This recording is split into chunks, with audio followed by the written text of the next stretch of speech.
Week 11 of the fantasy baseball season, and here's a few pitchers I would look to drop this week. The first guy, Hendricks of the Chicago Cubs. Hendricks, it's been a struggle all year for him pretty much here with this Cub team. And this Cub team, we know they're rebuilding kind of as well this season. On the season, 68 innings, 2-6 record, 72 hits, 41 earned runs, 20 walks, 49 strikeouts, only 2 quality starts under his belt, a 5.43 ERA and a 1.35 whip. So right here, he's not going out there.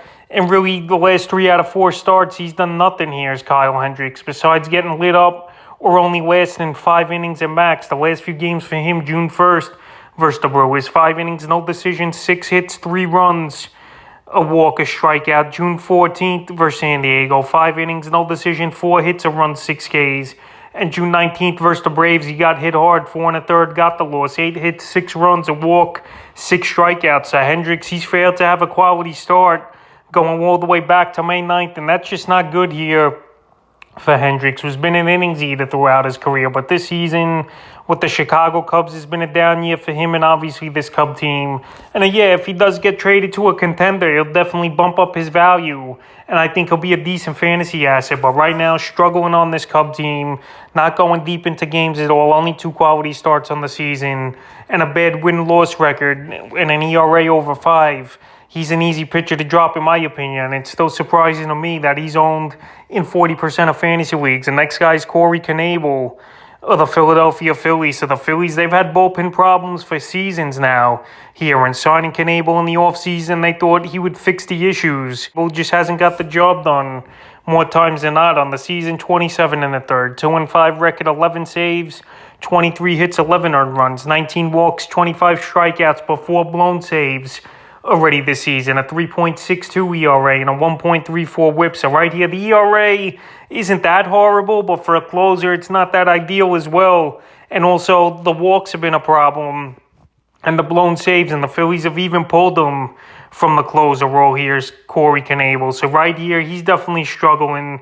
They're putting him in lower leverage situations. I know they got Dominguez, Brad Hand, and Familia, all guys with closer experience, but right now it's just a committee over there in Philly, and I don't want to have any part of it with any of those relievers on their roster. And I know Philly's been playing great baseball this month, winning 15 out of 18 ball games, but right here I think it's easy to drop Knebel, and even if he comes back into the closer role, he's just a guy I can't trust. And it's surprising to me he's owned still in 68% of fantasy leagues, because I would drop him, and the last few outings here haven't been all that great as well for him.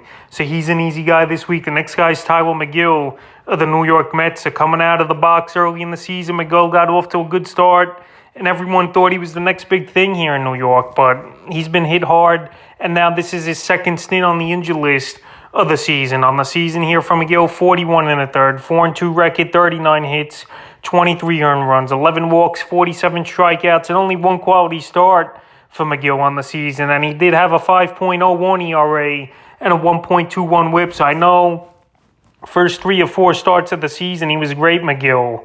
But he's a guy that just can't stay healthy throughout his short career. And even last season, he got off to a hot start. And then in the second half of his starts last year, he had an ERA over 6. So right now, there's no reason to count on him. With this shoulder strain here for Mcgill in his throwing arm, he could be out from weeks to months here. Probably August, September, I definitely could see Mcgill being out too. And there's no reason to stash him on your roster. It's not like he was going out there and having great performances every 5 days here was Mcgill. So the last few games here for him, May 11th at Washington, 1 1/3, got the loss in that one, 8 hits, 8 runs, a walk, a K in that one.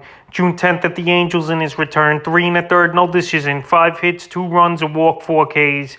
And then June 16th, before he left the game with the shoulder injury, 3 1/3 versus the Brewers, 4 hits, 4 runs, a walk, and 6 Ks. So right here, hasn't been getting the job done. His best outing in the last couple months here was April 29th versus Philly, and he only went 5 innings in that one. So right here, you don't go deep into games, only 1 quality start under his belt.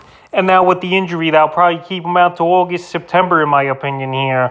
There's no reason to hold on to Mcgill, and it's surprising he's still owned in 46% of fantasy leagues. The next guy is Eduardo Rodriguez of the Detroit Tigers. So Rodriguez, another guy who's been MIA for a while here, and he's been on the paternity and restricted list on and off, and the injured list as well this season. On the season here, for Rodriguez in his first year with the Tigers.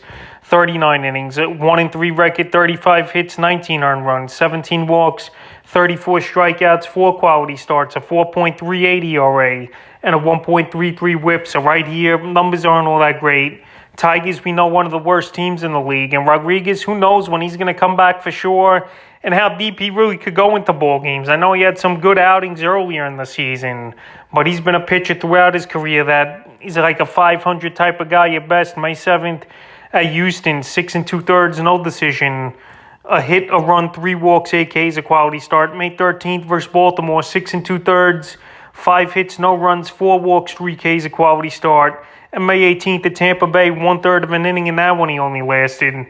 Got the loss, 4 hits, 3 runs, 2 walks. So right here, I just can't trust him. It's surprising he's still owned in 45% of fantasy leagues. And even if he returned soon, I would have to see 3 or 4 good outings from him to get him back on my roster in 10 and 12 team leagues. And the 5th and final pitcher I look to drop this week, Steven Strasburg of the Washington Nationals. So the last couple seasons, it's just been a train wreck of injuries here for Strasburg. And now he out with Citrum in his arm. And if that's the case, his career definitely could be in jeopardy. We've seen guys come back from it once and not be the same. But to try to come back from it twice and even go out there and pitch is a very rare thing. So right here on the season, he's had 1 outing on the year, 4 2/3, 0-1 record, 8 hits, 7 earned runs, 2 walks, 5 Ks in that ball game in Miami, June 9th for Strasburg. So right here, Washington, we know one of the worst teams in the league, and they're not going to rush him back. And now with the latest news here, there's no reason to hold on to him, in my opinion. Even if he finds a way back this season, which I don't see with them not contending